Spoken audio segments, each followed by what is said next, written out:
ओम शांति शांति। ओम शांति शांति। अंतर मन में ज्योति जगा लो, होगा दूर अंधेरा।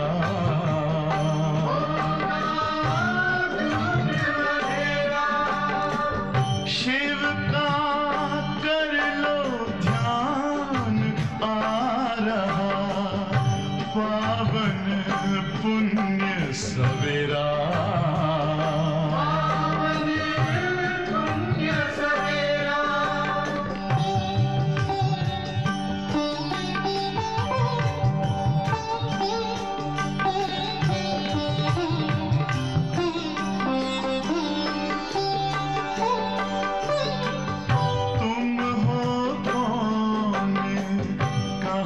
से आए अपने आप को जानो,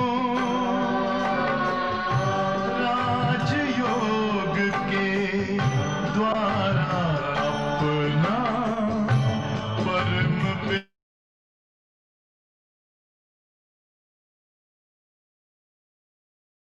पिता इसी राजपथ पर चलकर तुम पालो अपना बसेरा।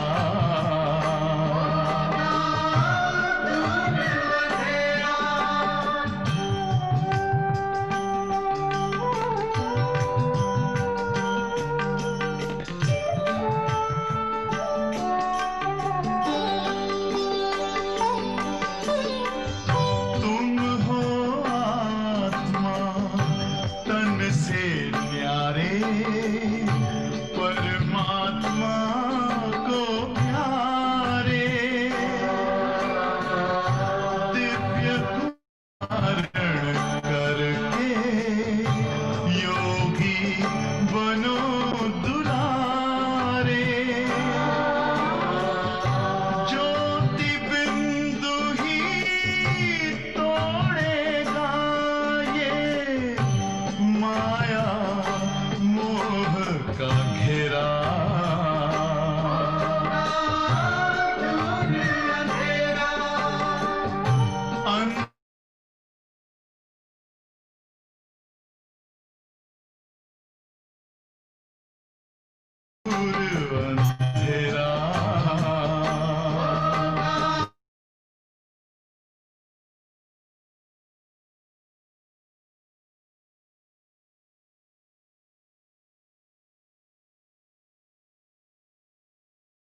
ओम शांति। दुख हरता सुख करता एक बाबा ही है, जो यहाँ हर एक बच्चे को बाबा दुख धाम से छुड़ाकर सुख धाम में भेजते हैं। यहाँ बाबा आए ही है सुख का रास्ता दिखाने के लिए। ये कलयुगी कांटों का जंगल है, तो इस कांटों के जंगल से फूलों का बगीचा बनाने अर्थ एक एक बाबा एक एक बच्चे को फूल बच्चा कहते हैं। यहाँ मानी और मोचरा खा के फिर कोई पद मिले तो उसका कोई मतलब ही नहीं है। इसका मतलब है योग नहीं करेंगे, याद नहीं करेंगे, बाबा की याद में नहीं रहेंगे तो फिर सजा खा के फिर पद पाना, उसको ही मानी और मोचरा कहेंगे। तो उसको कोई पद नहीं मिलेगा, एक छोटा सा पद मिलेगा।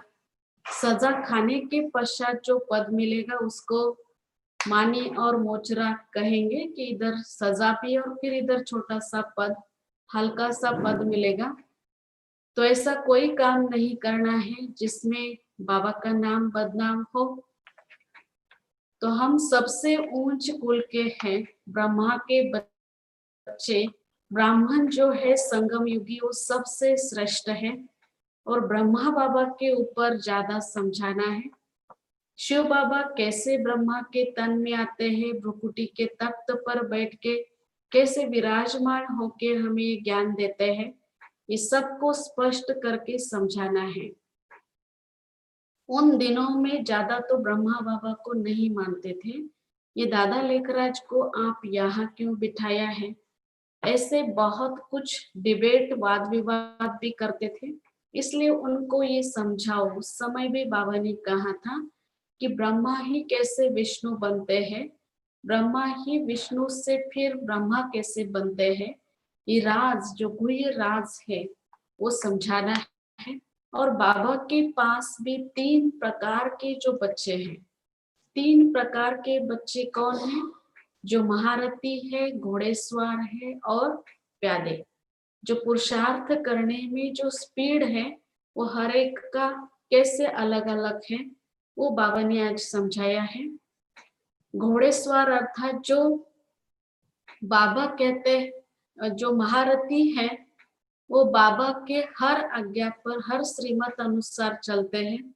और जो घोड़ेसवार अर्थात जो मध्यम स्पीड होती है, और जो प्यादे अर्थात पैदल चलने वाले जो होते हैं उनकी स्पीड जैसी होती है, पैदल चलने वाले जैसे, तो ऐसे प्यादे भी हैं। लेकिन हमें तीव्र पुरुषार्थी बनना है। सुख दाता जो बाबा है उनका बनकर अगर अभी भी दुख की फीलिंग आती है तो इसको कहेंगे कर्म भोग, अर्थात ये बहुत बड़ा कर्म भोग कहेंगे कि कई बातें हम यहाँ के कलयुगी दुख दर्द को देख के हम भी दुखी हो जाते हैं, दुख की फीलिंग आती है। तो ऐसा भी न हो, क्योंकि आप दूसरों को जो दुखी बहुत है उनको कैसे बाहर निकालेंगे, आप खुद ही दुख की फीलिंग में हो तो उसमें आप जब न्यारे होंगे तभी दुखी जो है, जो दुखदाम में जो दुख की फीलिंग में है, उनको आप निकाल सकते हैं। तो यहाँ याद बाबा की याद की यात्रा में रहना है। याद में रहेंगे तभी उमंग उत्साह में रह सकते हैं। उमंग उत्साह है तभी हमारी उन्नति भी हो सकती है। 4 अगस्त की मुरली है। आज के बाबा के महावाक्य सुनेंगे। आज का महावाक्य है, मीठे बच्चे, अकाल मूर्त बाप का बोलता चलता तख्त यह ब्रह्मा है। जब वह ब्रह्मा में आते हैं तब तुम ब्राह्मणों को रचते हैं। संगम युग पर विशेष जो बाबा का कार्य चल रहा है, शिव बाबा ब्रह्मा बाबा के तख्त पर अर्थात भ्रुकुटी सिंहासन पर, उसको तख्त भी कहेंगे, शिव बाबा ब्रह्मा बाबा के तन में आके भ्रुकुटी में आके ये हमें राजयोग सिखाते हैं, ज्ञान देते हैं। और जो बोलता चलता तख्त कहेंगे और जब वह ब्रह्मा में आते हैं तब तुम ब्राह्मणों को रचते हैं। शिव बाबा ब्रह्मा के भ्रुकुटी में आके अनेक बच्चों को संदेश देते हैं, तो इसको कहेंगे ब्राह्मणों को रचना। प्रश्न है, अक्लमंद बच्चे किस राज को समझकर ठीक रीति से समझा सकते हैं? अक्लमंद बच्चे किस राज को समझकर ठीक रीति से समझा सकते हैं? जो होशियार बच्चे हैं वो कौन सा ऐसा राज समझेंगे जो ठीक रीति से समझकर दूसरों को भी समझा सकेंगे? ऐसा कौन सा गुह्य राज है? उत्तर है, ब्रह्मा कौन है और वह ब्रह्मा सो विष्णु कैसे बनते हैं? प्रजापिता ब्रह्मा यहाँ है, वह कोई देवता नहीं है। ब्रह्मा ने ही ब्राह्मणों द्वारा ज्ञान यज्ञ रचा है। यह सब राज अक्लमंद बच्चे ही समझकर समझा सकते हैं। घोड़ेस्वार और प्यादे तो इसमें मूंझ जाएंगे। घोड़ेस्वार और प्यादे अर्थात जो मध्यम स्पीड वाले हैं और जो पैदल चलने की जिनकी स्पीड है, कई जो बाबा ने राज बताया, गुह्य राज जो ड्रामा के, उसमें मूंझ जाते हैं। लेकिन जो अक्लमंद बच्चे हैं वो जल्दी समझ लेंगे ब्रह्मा सो विष्णु कैसे बनते हैं, विष्णु सो ब्रह्मा कैसे बनते हैं। ये राज खुद समझेंगे, फिर दूसरों को भी समझा सकेंगे। गीत है ओम नमः शिवाय। ओम शांति। भक्ति में महिमा करते हैं एक की, महिमा तो गाते हैं ना, परंतु न उनको जानते हैं न उनके यथार्थ परिचय को जानते हैं। अगर यथार्थ महिमा जानते तो जरूर वर्णन करते हैं। तुम बच्चे जानते हो ऊंचते ऊंच है भगवान, चित्र मुख्य है उनका। ब्रह्मा की संतान भी होगी ना, तुम सब ब्राह्मण ठहरे। ब्रह्मा को भी ब्राह्मण जानेंगे और कोई नहीं जानते, इसलिए मूंझते हैं। ये ब्रह्मा कैसे हो सकता है? ब्रह्मा को दिखाया है सूक्ष्म वतन वासी। अब प्रजापिता सूक्ष्म वतन में हो न सके, वहां रचना होती नहीं। इस पर तुम्हारे साथ बहुत वाद विवाद भी करते हैं। समझाना चाहिए, ब्रह्मा और ब्राह्मण है तो सही ना। जैसे क्राइस्ट से क्रिश्चियन अक्षर निकला है, बुद्ध से बौद्धि, इब्राहिम से इस्लामी, वैसे प्रजापिता ब्रह्मा से ब्राह्मण नामी ग्रामी है। आदि देव ब्रह्मा वास्तव में ब्रह्मा को देवता नहीं कह सकते, यह भी रॉन्ग है। ब्राह्मण जो अपने को कहलाते हैं उनसे पूछना चाहिए ब्रह्मा कहाँ से आया, यह किसकी रचना है, ब्रह्मा को किसने क्रिएट किया? कभी कोई बता न सके, जानते ही नहीं। यह भी तुम बच्चे जानते हो। शिव बाबा का जो रथ है जिसमें प्रवेश करते हैं, यह है ही वह जो आत्मा कृष्ण प्रिंस बना था। 84 जन्मों के बाद यह ब्रह्मा आकर बने हैं। जन्म पत्री का नाम तो इनका अपना अलग होगा ना, क्योंकि है तो मनुष्य ना। फिर इनमें प्रवेश करने से इनका नाम ब्रह्मा रख देते हैं। ब्रह्मा को देवता नहीं कह सकते जब सूक्ष्म वतन में है, जैसे संपूर्ण ब्रह्मा है। लेकिन तब तो बाबा ने जब कहा तो उस समय तो ब्रह्मा बाबा यहाँ ही थे। तो जब शिव बाबा ब्रह्मा बाबा के तन में आए तो उस समय उनका नाम प्रजापिता ब्रह्मा रखा। यह भी बच्चे जानते हैं, वही ब्रह्मा विष्णु का रूप है। नारायण बनते हैं ना। 84 जन्मों के अंत में भी साधारण रथ है ना। ये शरीर सब आत्माओं के रथ हैं। अकाल मूर्त का बोलता चलता तख्त है। सिख लोगों ने फिर वह तख्त बना दिया है, उसको अकाल तख्त कहते हैं। यह तो अकाल तख्त सब है, आत्माएं सब अकाल मूर्त है।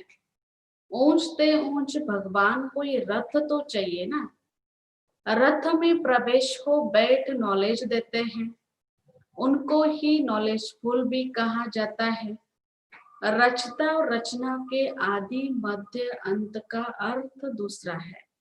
जैसे आदि, जैसे रचता और रचना के आदि मध्य अंत की नॉलेज बाबा देते हैं। नॉलेजफुल का अर्थ कोई अंतर्यामी व जानी जाननहार नहीं है। सर्वव्यापी का अर्थ दूसरा है, जानी जाननहार का अर्थ दूसरा है। जैसे बाबा कभी कभी मुरली में सुनाते हैं कि शिव बाबा अंतर्यामी है, शिव बाबा जानी जाननहार भी है। तो जानी जाननहार का अर्थ क्या है? वो सब कुछ जानने वाला। तो ये ऐसा जानी जाननहार का अर्थ अलग है, सर्वव्यापी का अर्थ अलग है। जैसे जानी जाननहार अर्थ क्या है? मनुष्य तो सब मिलाकर जो आता है सो कहते रहते हैं। परिस्थिति देखते हुए बच्चों की कभी कभी बाबा कहते हैं मैं सब कुछ जानता हूँ, जानी जाननहार हूँ। जब बच्चे कुछ भी नहीं बताते, अगर कोई विक्रम करते छिपाता है, तो बाबा को ये कहना पड़ता है कि आप बताओ, जो भी आप विक्रम करते हो आप बताओ। जब तक नहीं बताएंगे तब तक सुधरेंगे कैसे? क्योंकि बाबा राय भी देंगे सुधरने के लिए। तो बाबा को उस समय बाबा जानी जाननहार कहते हैं खुद को। और कभी कभी जो सब कुछ जो जानते हैं क्या उनको बताना है, ऐसे जब बच्चे कहते हैं तब बाबा कहते नहीं, आप, मैं तो इतना भी अंतर्यामी नहीं हूँ, मैं सब कुछ नहीं जानता, आपको बताना पड़ेगा। जो भी कोई विकर्म करते हैं तो बाबा को सच सच बताना है। मनुष्य तो सबको मिलाकर जो आता है सो कह देते हैं। अभी तुम बच्चे जानते हो हम सब ब्राह्मण ब्रह्मा की औलाद हैं, हमारा कुल सबसे ऊंच है।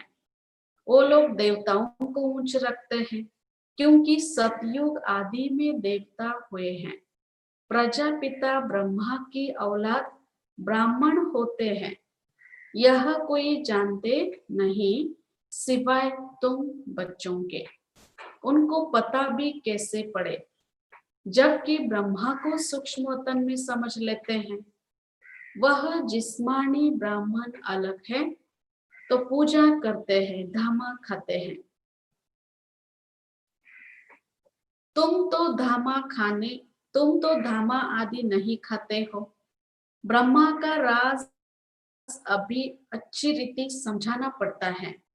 बोलो और बातों को छोड़, बाप जिससे पतित से पावन बनना है, पहले उनको तो याद करो, फिर यह बातें भी समझ जाएंगे। थोड़ी बात में संशय पड़ने से बाप को ही छोड़ देते हैं। पहली मुख्य बात है अल्प और बे। बाप कहते हैं माँ में कम याद करो, मैं जरूर जिसमें किसमें तो आऊंगा ना, उनका नाम भी होना चाहिए, उनको आकर रचता हूँ। ब्रह्मा के लिए तुमको समझाने का बहुत अकल चाहिए। प्रजापिता ब्रह्मा कौन है? ब्रह्मा के तन में कैसे परमपिता शिव परमात्मा आते हैं, उनके द्वारा कैसे राजयोग या बाबा जैसे आदि मध्य अंत का संदेश देते हैं। ये राज गुह्य राज जो है, ये सभी को समझाने के लिए भी विशेष अक्ल जो होशियार बच्चे चाहिए।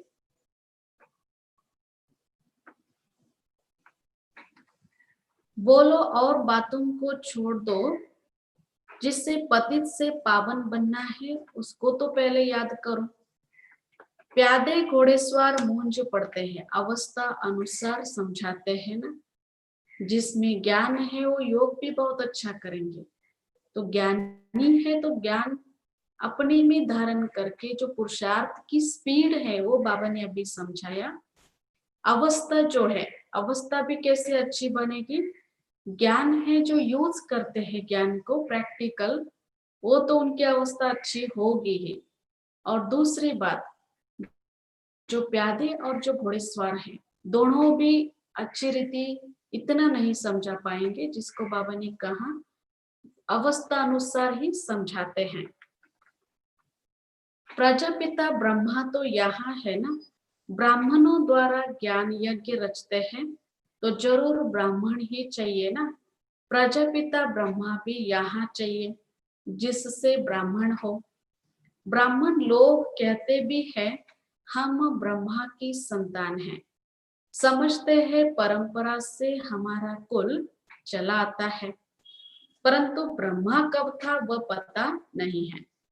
अभी तुम ब्राह्मण हो, ब्राह्मण वह जो ब्रह्मा की संतान है, वह तो बाप के ऑक्यूपेशन को जानते ही नहीं। भारत में पहले ब्राह्मण ही होते हैं, ब्राह्मणों का है ऊंच से ऊंच कुल।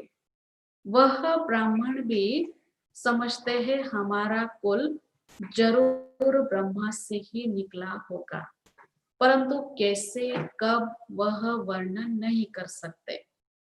तुम समझते हो प्रजापिता ब्रह्मा की ब्राह्मणों को रचते हैं, जिन ब्राह्मणों को ही देवता बनना है। ब्राह्मणों को आकर बाप पढ़ाते हैं, ब्राह्मणों की भी डायनेस्टी नहीं है। ब्राह्मणों के लिए राजधानी नहीं कहेंगे, ब्राह्मणों का कुल है। डिनास्टी तब कहा जाता है जब राजा रानी बने, जैसे सूर्यवंशी डिनास्टी। तुम ब्राह्मणों में राजा तो कोई बनते नहीं, वह तो कहते हैं कौरवों और पांडवों का राज्य था। दोनों रॉन्ग हैं, राजा ही तो दोनों को नहीं है। प्रजा का प्रजा पर राज्य है, उनको राजधानी नहीं कहेंगे। ताज है नहीं, बाबा ने समझाया था पहले डबल सिरताज भारत में थे, फिर सिंगल ताज, इस समय तो नो ताज। यह भी अच्छी रीति सिद्ध कर बताना है। जो बिल्कुल अच्छी रीति धारण करने वाला है, जो बिल्कुल अच्छी धारणा वाला होगा, वह अच्छी रीति समझा सकेंगे। ब्रह्मा पर ही जास्ती बात समझाने की होती है। सारे दिन भर में ज्यादा कौन याद कर सकता है जिनमें ज्ञान है। आज के मुरली में कौन सी पॉइंट जो मेरे लिए जो धारणा की बात थी, बाबा के एक एक महावाक्यों को याद रखना, याद करना, ये बाबा की ही याद है। तो जो समझकर दूसरों को भी अच्छी तरह से समझा सकते हैं, जिनमें धारणा है वही दूसरों को भी अच्छी रीति समझा सकेंगे। लेकिन ज्यादा किस पर समझाओ, आज बाबा ने ज्यादा अंडरलाइन किस पर किया है, ब्रह्मा के ऊपर। शिव बाबा कैसे ब्रह्मा में आते हैं इस पर समझाओ। विष्णु को भी नहीं जानते, यह भी समझाना होता है। वैकुंठ को विष्णुपुरी कहा जाता है, अर्थात जो लक्ष्मी नारायण का राज्य था, कृष्ण प्रिंस होगा तो कहेंगे ना हमारा बाबा राजा है।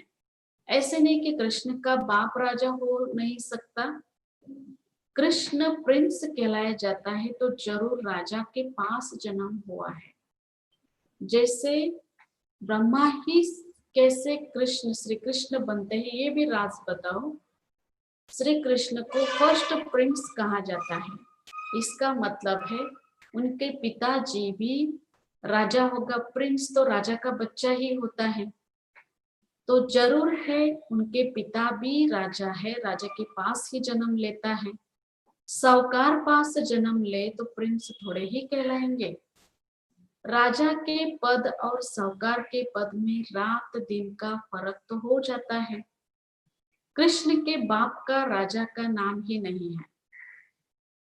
जितना आज तक कलयुग में भी, कृष्ण जन्माष्टमी के दिन में भी, आज भी कितने साल हो गए, कृष्ण जन्माष्टमी मनाते हैं या कृष्ण का नाम लेते हैं, श्री कृष्ण भगवान वाच कहते हैं, इतना जो बड़ा टाइटल श्री कृष्ण को दिया है, लेकिन उनके पिता का नाम इतना नहीं है।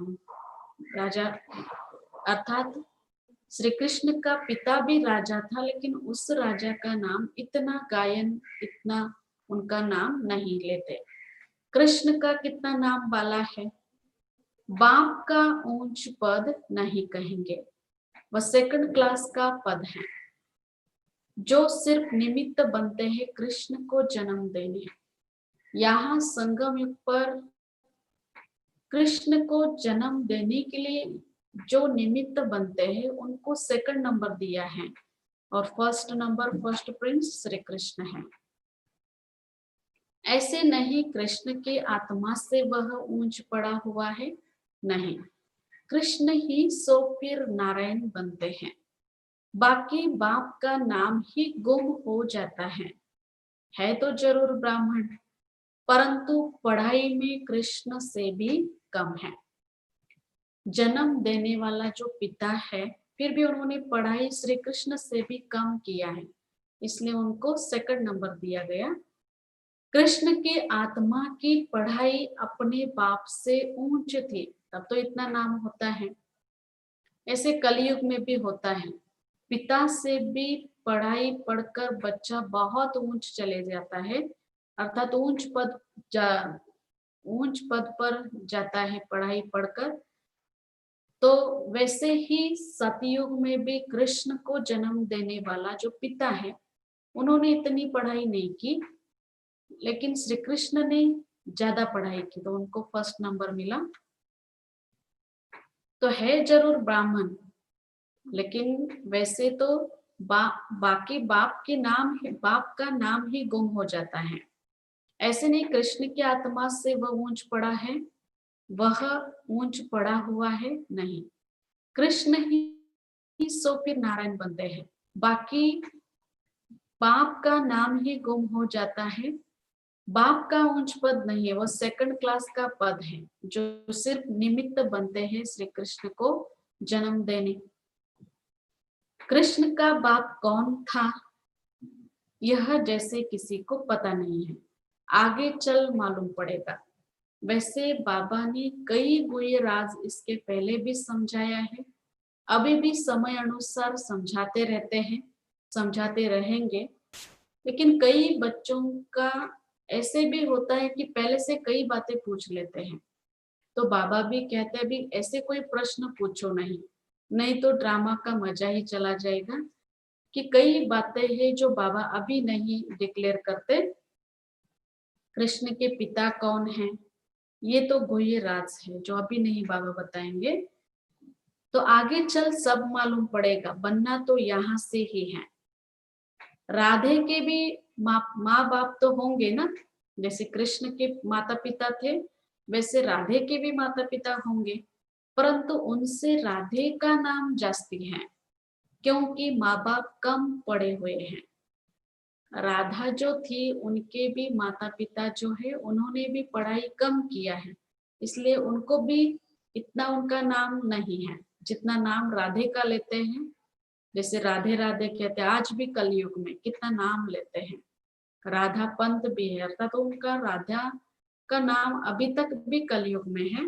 ब्रह्मा पर भी समझाने का अकल चाहिए।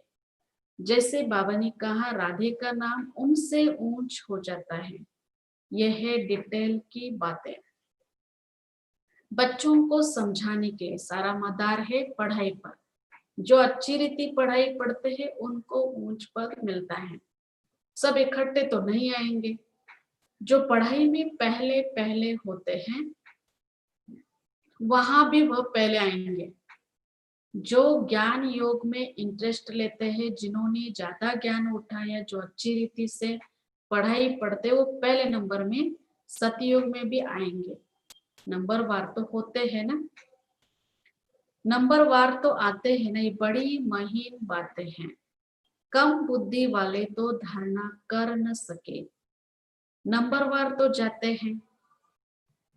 तुम ट्रांसफर होते हो नंबर वार, कितनी बड़ी क्यों है जो पिछाड़ी में जाएगी। नंबरवार अपने अपने स्थान पर जाकर वे निवास करेंगे।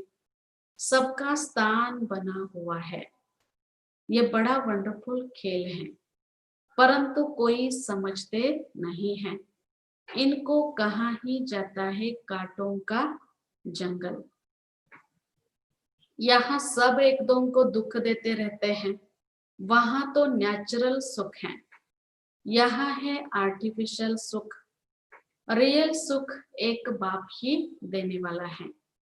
यहाँ है काग विष्टा के समान सुख। दिन प्रतिदिन तमोप्रधान बनते जाते हैं। कितना दुख है। कहते हैं बाबा माया के तूफान बहुत आते हैं। माया उलझा देती है, दुख की फीलिंग बहुत आती है। सुखदाता के बच्चे बनके, सुखदाता बाप के बच्चे बनकर भी अगर दुख की फीलिंग आती है तो बाप कहते बच्चे ये भी तुम्हारा बड़ा कर्म भोग है। सुखदाता के बच्चे बनकर भी हर घड़ी घड़ी दुखी होते रहते हैं तो ये भी बाबा ने नाम दिया कर्म भोग है। देह अभिमान के कारण बार बार दुखी होते हैं। जब बाप मिला है दुख की फीलिंग नहीं आनी चाहिए। जो पुराने कर्म भोग है उसे योग बल से चुकता करो। अगर योग बल नहीं होगा तो मोचरा खाकर चुकतू करना पड़ेगा। मोचरा और मानी तो अच्छा नहीं है। समझ रहे इस बात को? मानी और मोचरा किसे कहेंगे? सजा खाकर पद पाना अच्छा नहीं है। सजा भी खाएंगे, फिर जैसे खाना भी खिला रहे और फिर दूसरे तरफ मार भी दे रहे, तो मार भी खाना और कुछ उनकी पसंद की चीजें भी देना हो, ये तो उसको मजा नहीं आएगा। वैसे यहाँ बाबा ने कहा सजा खाने के पश्चात जो पद मिले ये तो अच्छा नहीं है। पुरुषार्थ करना चाहिए, नहीं तो फिर ट्रिब्यूनल बैठती है। प्रजा तो ढेर है। ये तो ड्रामा अनुसार सब गर्भ जेल में बहुत सजाएं खाते हैं। आत्माएं भटकती भी बहुत हैं।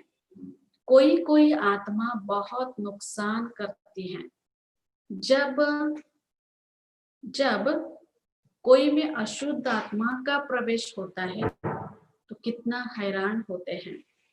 नई दुनिया में यह बातें होती नहीं है। जो भटकती आत्माएं होती है, जिनको शरीर नहीं मिलता है, तो वो अपनी इच्छा पूर्ति के लिए किसी के भी तन में आ जाते हैं। कई तो उसमें बहुत दुख देने वाली होती, बहुत नुकसान करने वाली भी आत्माएं होती हैं, जो सभी को पता होगा। जो अशुद्ध आत्मा प्रवेश करती है तो वो क्या क्या नुकसान करती हैं, बहुत हैरान भी करते हैं। नई दुनिया में ऐसी कोई बातें होती नहीं। जो भटकती आत्माओं के बारे में चर्चा भी नहीं होती सतयुग में। अभी तुम पुरुषार्थ करते हो हम नई दुनिया में जाए, वहां जाकर नए नए महल बनाने पड़ेंगे। राजाओं के पास जन्म लेते हो जैसे कृष्ण जन्म लेते हैं, परंतु इतने महल आदि सब पहले से थोड़े ही होते हैं, वह तो फिर बनाने पड़े। कौन रचते हैं जिनके पास जन्म लेते हैं। गाया भी हुआ है राजाओं के पास जन्म होता है। क्या होता है सो तो आगे चल देखना पड़ेगा, आगे चल देखना है। अभी थोड़े ही बाबा बताएंगे। वह फिर आर्टिफिशियल नाटक हो जाए, इसलिए बाबा कुछ भी बताते नहीं। परिस्थिति देख के समय अनुसार कई जो ड्रामा के गुह्य राज बाबा खुद ही समझा देंगे, लेकिन उसके पहले ही बाबा नहीं बताएंगे और पूछना भी नहीं है। नहीं तो जैसे आर्टिफिशियल नाटक हो जाए, ड्रामा में बताने की नोंद नहीं। बाबा कहते हैं मैं भी पार्टधारी हूँ। आगे की बातें पहले से ही जानता होता तो बहुत कुछ बतलाता। बाबा अंतर्यामी होता तो पहले से बताता। बाबा कहते हैं नहीं, ड्रामा में जो होता है उनको साक्षी होके देखते चलो और साथ साथ याद की यात्रा में मस्त रहो। कई बातें देखते हुए कई बच्चे कहते हैं कि हमें पहले क्यों नहीं बताया, बाबा इतनी सब बातें अचानक हो रही है, क्यों नहीं पहले हमें इशारा दिया। तो इसलिए बाबा ने कहा ये ड्रामा में ऐसी कोई बात नहीं है नोंद कि आप पहले से बताओ, मतलब बताने के लिए। तो जो बताना है वो तो बाबा बता देते हैं। इसलिए कई बातें जिसमें हम खुद कुछ कर नहीं सकते हैं तो साक्षी होके देखना है, तभी हम बाबा की याद में मस्त रह सकते हैं। इसमें तो फेल होते हैं। तो बाबा कहते हैं मैं भी पार्टधारी हूँ, आगे की बातें पहले से नहीं, मतलब जानता होता तो बहुत कुछ बताता, तो इसमें इसमें ही फेल होते। ज्ञान कभी कम जास्ती नहीं होता, याद की यात्रा ही कभी कम कभी जास्ती होती है। ज्ञान तो मिला है सो तो है ही, याद की यात्रा में कभी उमंग रहता है कभी ढीला। जैसे बाबा ने कई जो ज्ञान की बातें भी सब कुछ समझा दिया है। वैसे ज्ञान तो सभी में है, ज्ञान जैसे योग में कम ज्यादा कहेंगे, ज्ञान में इतना नहीं। याद की यात्रा में कभी निश्चय बुद्धि, कभी संशय बुद्धि, कभी नीचे कभी ऊपर यात्रा होती है। ज्ञान में तुम सीढ़ी नहीं चढ़ते, ज्ञान को यात्रा नहीं कहा जाता। जैसे याद की यात्रा कहते हैं वैसे ज्ञान की यात्रा कभी सुना नहीं। याद की यात्रा इसका मतलब परम धाम ऊपर घर जाना, और फिर नीचे आने का कोई पुरुषार्थ करना ही नहीं पड़ता, वो तो आपे ही आ जाते हैं। तो सारे दिन भर में कितने बार हम ऊपर नीचे करते रहते हैं, इसलिए इसको याद की यात्रा कहेंगे। बाबा कहते हैं याद में रहने से तुम सेफ्टी में रहेंगे। आज एक बाबा ने कितना महत्वपूर्ण बात समझाया। आप बाबा के याद में हो तो यह याद रूपी सुरक्षा कवच है। आप खुद भी हमेशा के लिए सेफ हो जाएंगे, सुरक्षित रहेंगे। देह अभिमान में आने से तुम बहुत धोखा खा लेते हो, विकर्म कर देते हो। काम महाशत्रु है, उनमें फेल हो पड़ते हैं। क्रोध आदि की बाबा इतनी बात नहीं करते हैं। ज्ञान से या तो सेकंड में जीवन मुक्ति, या तो फिर कहते हैं सागर को स्याही बनाओ तो भी पूरा नहीं हो। जैसे कहते हैं ना कि क्रोध आदि की बाबा इतनी नहीं चर्चा करते। ज्ञान से या तो सेकंड में जीवन मुक्ति होती है, तो जितना हम याद में रहते हैं, याद से विकर्म विनाश होते हैं। ज्ञान से या तो सेकंड में जीवन मुक्ति, या फिर कहते हैं सागर को स्याही बनाओ तो भी अनंत, जो कितनी हम महिमा करते हैं। बाबा के पास कितना ज्ञान है, कितना ज्ञान, क्या क्या कहते हैं। जो सागर को स्याही बनाओ, पूरा ही सृष्टि को जैसे कागज बनाओ, तो जंगल को कलम बनाओ, और अगर आप लिखने बैठेंगे तो भी ज्ञान बाबा का खत्म नहीं होता है, या बाबा की महिमा कम नहीं होती है। या तो सिर्फ कहते हैं अल्प को याद करो। याद करना किसको कहा जाता है ये थोड़े ही कहते हैं, ये थोड़े ही जानते हैं। कहते हैं कलयुग से हमको सतयुग में ले चलो। पुरानी दुनिया में है दुख, देखते हो बरसात में कितने मकान गिरते रहते हैं, कितने डूब जाते हैं। बरसात आदि यह है नेचुरल कैलेमिटीज भी होगी, ये सब अचानक होता रहता है। पिछले साल में हम सभी ने देखा जो बाढ़ आदि है वो सब अचानक, कैसा जो पार्ट सभी ने देखा, ऐसा सब कुछ जो नेचुरल कैलेमिटीज सब अचानक होता रहेगा। कुंभकर्ण की नींद में सोए हुए हैं, विनाश के समय जागेंगे फिर तो क्या कर सकेंगे, मर जाएंगे। जैसे कल भी बाबा ने मुरली में कहा विदेश वाले आएंगे देशवासियों को जगाने के लिए, तो फिर लास्ट में वो कुंभकर्ण के गहरी नींद में जो सोए हैं वो जग जाएंगे, लेकिन कर क्या पाएंगे। समय तो हाथ से निकल गया होगा, फिर कुछ पुरुषार्थ नहीं कर सकेंगे। धरती भी जोर से हिलती है। अभी जो 5 तत्व है वो इकट्ठे आके काम नहीं कर रहे हैं। एक एक जो तत्व है, 5 तत्व जो है उसमें से एक एक काम कर रहे हैं, तो इतना हमें नुकसान नहीं दिखाई देता है। लेकिन पांचों तत्व इकट्ठे आके जब काम करेंगे तो क्या वो सीन होगा। जैसे बाबा ने कहा धरती भी जोर से हिलती है, तूफान, बरसात आदि सब होगा। बॉम्ब्स भी फेंकते हैं, परंतु यहाँ एडिशन है सिविल वार, रक्त की नदियां गई हुई हैं। यहाँ महामारी होती है, मारामारी भी होती है, एक दो पर केस करते रहते हैं, सो लड़ेंगे भी जरूर। सब है निधन के, तुम हो धनी के।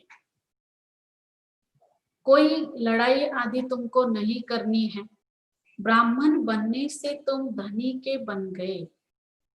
जैसे ग्रह युद्ध भी कहते हैं, एक ही घर के जो कोई भी धर्म की आत्माएं हो, हिंदू मुस्लिम, जैसे कितना वो झगड़ा होता है, कितना मारा मारी, इसलिए ये सब एक दो के ऊपर यहाँ केस भी करते, रक्त की नदियां बहेगी, जो नुकसान, जो विनाश की बात बाबा ने बताया।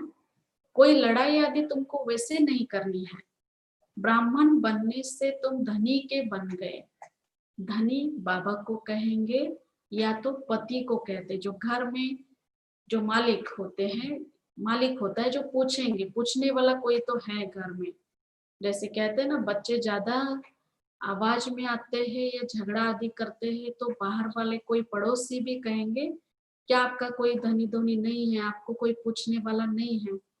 ऐसे ही इस दुनिया का भी हाल है, कोई पूछने वाला धनी धोनी उनको है नहीं, अर्थात उनको परिचय ही नहीं है।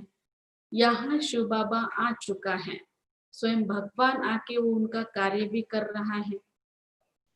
शिव बाबा तो पतियों का पति है, सगाई हो जाती है तो फिर कहते हैं हम ऐसे पति के साथ कब मिलेगी। आत्मा कहती है शिव बाबा हमारी तो आपसे सगाई हो गई। सभी आत्मा रूपी सजनिया है, साजन एक शिव बाबा है, उनसे सगाई हो चुकी है।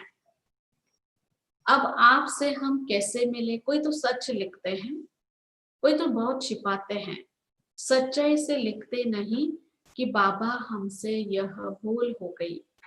कोई भी बात हो बाबा से कभी छिपाना नहीं है, सच सच बाबा को बताना है। कोई भी बात हो, क्षमा करो बाबा ये मेरे से भूल हो गई, लेकिन ऐसा भी नहीं बार बार भूल करते रहे और बार बार क्षमा मांगते रहे। एक बार जो भूल की है वो दोबारा न हो, तब आप अच्छा पुरुषार्थ कर सकेंगे। अगर कोई विकार में गिरा तो बुद्धि में धारणा हो नहीं सकती। विकार में गिरा, जैसे क्रोध के लिए इतना नहीं कहते जितना काम विकार के लिए कहेंगे, तो बाबा कहते तुम ऐसी कड़ी भूल करेंगे तो चकनाचूर हो जाएंगे, कोई आपको पद नहीं मिलेगा। बाबा ने पहले से ही कह दिया कि मैं, अगर आपने पुरुषार्थ नहीं किया, आप बार बार विकार में गिरते जाएंगे, कड़ी भूल करते जाएंगे, तो फिर चकनाचूर, अर्थात जैसे 5 या 6 मंजिल से ऊपर से नीचे गिरा तो हड़बुड़ ही टूट जाते, उसको चकनाचूर कहते हैं। वैसे बार बार गिरना नहीं, गिर जाएंगे तो कमजोर हो जाएंगे।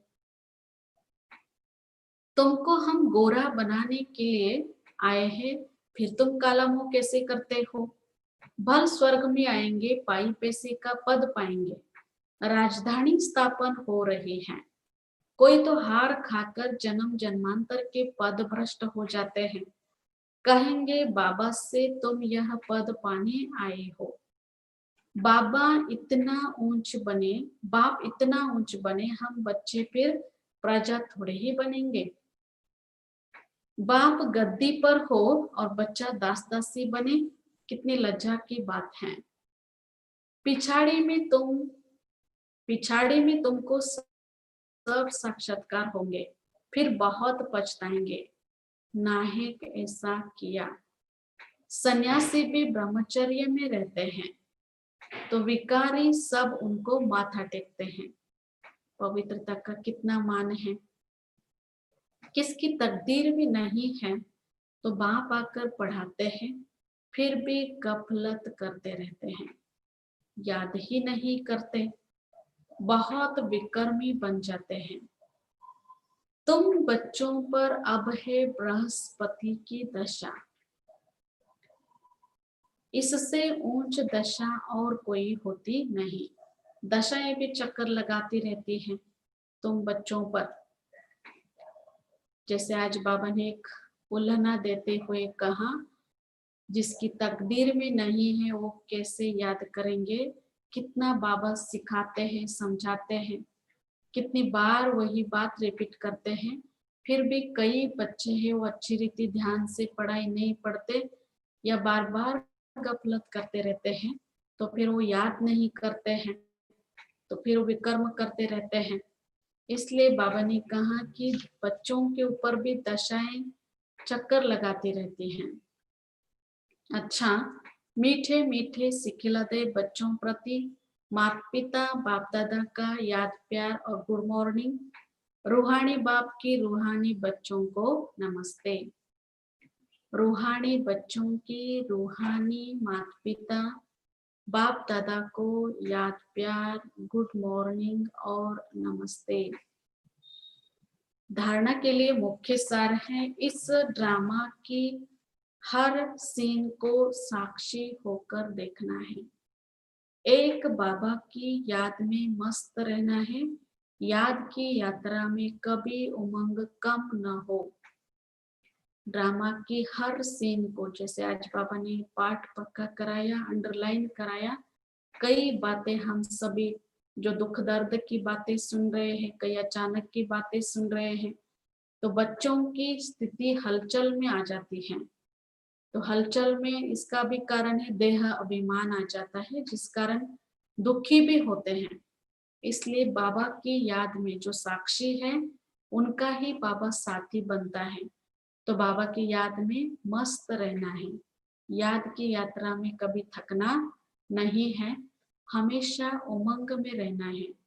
उमंग बढ़ रहा है तो समझना है हमारी उन्नति हो रही है। उमंग कम हो रहा है तो हमारी उन्नति नहीं हो रही, मतलब हम कैसे पुरुषार्थ करेंगे। इसलिए ध्यान रखना है कि हमें कभी भी हमारा जो उमंग उत्साह है वो कम ना हो। दूसरा पॉइंट है, पढ़ाई में कभी गफलत नहीं करना। अपनी ऊंच तकदीर बनाने के लिए पवित्र जरूर बनना है। हार खाकर जन्म जन्मांतर के लिए पद भ्रष्ट नहीं करना है। आज का वरदान है, मन मनाभव के महामंत्र द्वारा सर्व दुखों से पार करने वाले सदा सुख स्वरूप भव। मन मनाभव के महामंत्र द्वारा सर्व दुखों से पार रहने वाले सदा सुख स्वरूप भव। जब किसी भी प्रकार का दुख आए तो मंत्र ले लो, जिससे दुख भाग जाएगा। स्वप्न में भी जरा भी दुख का अनुभव ना हो, तब बीमार हो, तन बीमार हो जाए, धन नीचे ऊपर हो जाए, कुछ भी हो जाए, लेकिन दुख की लहर अंदर नहीं आनी चाहिए। कोई भी, जब भी कोई किसी प्रकार का दुख आए, लेकिन मन दुखी ना हो, तन दुखी ना हो। जैसे सागर में लहरें आती है और चली भी जाती हैं, लेकिन जिन्हें उन लहरों में लहराना आता है वह उसमें सुख का अनुभव करते हैं। लहर को जंप देकर ऐसे क्रॉस करते जैसे खेल कर रहे हैं। तो सागर के बच्चे सुख स्वरूप को दुख की लहर भी न आए। हमेशा आज सारे दिन भर में ये जो मन मनाभव का महामंत्र है, इसको हमें मंत्र के रूप में ऐसे कोई जपना नहीं है, मन को शिव बाबा में लगाना, उसको मन मनाभव कहेंगे। तो सारे दिन भर में मन को शिव बाबा में लगाना है, बाबा की याद में रहना है। कोई भी किसी भी प्रकार का दुख दर्द न आए, अर्थात भाग जाएगा। स्वप्न में भी दुख का अनुभव न हो, तन भी बीमार न हो। अगर वो तन बीमार भी हो जाए, धन नीचे ऊपर भी हो जाए, लेकिन दुख की लहर अंदर नहीं आना चाहिए, तब कहेंगे सुख स्वरूप आत्माएं। आज का स्लोगन है, हर संकल्प में दृढ़ता की विशेषता को प्रैक्टिकल में लाओ तो प्रत्यक्षता हो जाएगी। हर संकल्प में दृढ़ता की विशेषता को प्रैक्टिकल में लाओ तो प्रत्यक्षता हो जाएगी। अच्छा, आज का सोमान है, मैं मास्टर मुक्ति दाता हूँ। आज का सोमान है, मैं मास्टर मुक्ति दाता हूँ। मैं आत्मा मुक्ति धाम में मुक्ति जीवन मुक्ति दाता शिव बाबा के सानिध्य में विराजमान हूँ। उनकी शक्तिशाली किरणें आत्मा को शांति व शक्ति संपन्न बना रही है। चिंतन करना है, ब्राह्मण जीवन में सदा परमानंद का हल्कापन, सदा परमानंद का हल्केपन का अनुभव होता है। पुरुषार्थ या सेवा बोझ तो नहीं लगती है। अभी जो हम सेवा कर रहे हैं, अभी जो पुरुषार्थ कर रहे हैं, या सेवा जो इसमें बोझ तो नहीं लगता है। सदा मैंपन से न्यारा और प्यारा रहता हूँ। सारे दिन भर में हमें थोड़ा थोड़ा समय निकाल के अपने आप को साक्षी होके देखना है। जैसे आज बाबा ने साक्षी पाठ भी सिखाया, और 2-3 प्रकार के कैसे बच्चे हैं बाबा के पास, उनका पुरुषार्थ कैसा है। जैसे महारथी घोड़ेसवार प्यादे कैसे होते, उनमें से हमें कौन सा पुरुषार्थी बनना है। जैसे आज बाबा ने कहा, कई बातों में आपको साक्षी होके देखना है, तभी आपका उमंग कम नहीं होगा। अच्छा, दिया है तेरा शुक्रिया है, तेरा शुक्रिया। मुझे तूने दाता बहुत कुछ दिया है, तेरा शुक्रिया है, तेरा शुक्रिया है। मुझे तूने भगवन बहुत कुछ दिया है, तेरा शुक्रिया है, तेरा शुक्रिया।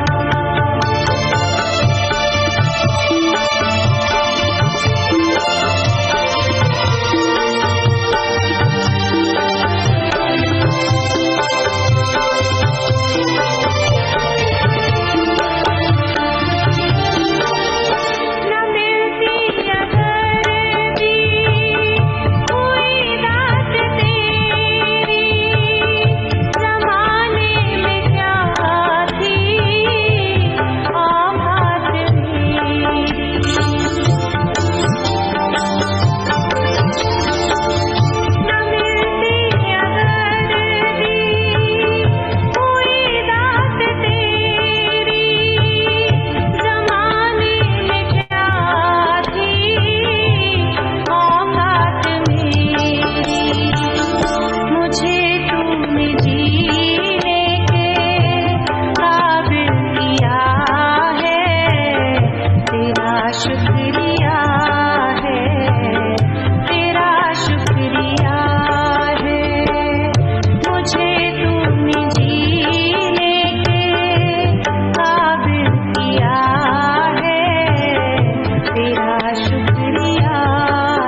शुक्रिया है, तेरा शुक्रिया है। मुझे तूने दाता बहुत कुछ दिया है, तेरा शुक्रिया